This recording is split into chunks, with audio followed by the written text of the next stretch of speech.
अगर आप भी चाहते हैं मां शारदा रिकॉर्डिंग स्टूडियो का ऑडियो वीडियो सबसे पहले आप तक पहुंचे, तो हमारे चैनल को सब्सक्राइब करें और साथ ही बेल आइकन के घंटी को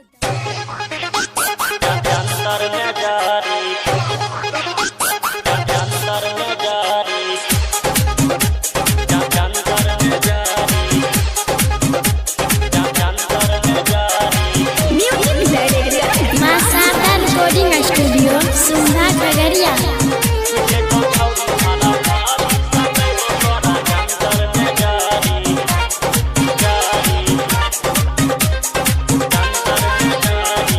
तोरा जवानी के चढ़ल छौ भूता गे, गालू पकड़ के मारबौ कानू में फूक गे।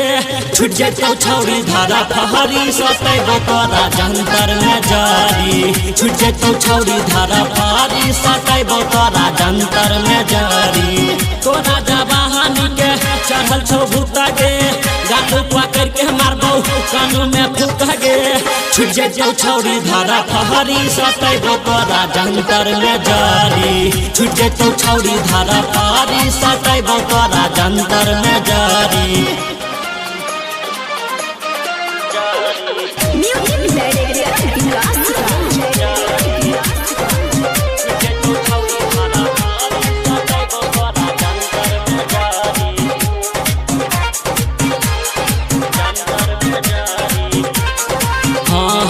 ऊपर से नीचा लगे भूत गे, छूट जैतौ छौरी तोहर भीतर के भूख गे।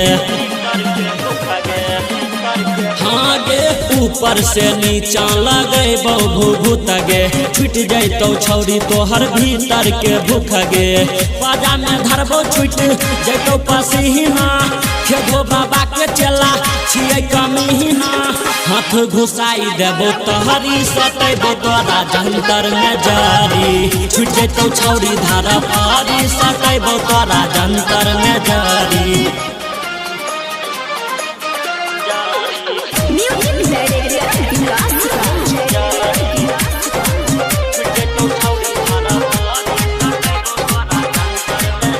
मां Sharda recording studio Sundha Khagaria. Set होई जैतौ गे प्यार वाला जादू, दिल पर नहीं रहतौ गे छौरी तोरा काबू।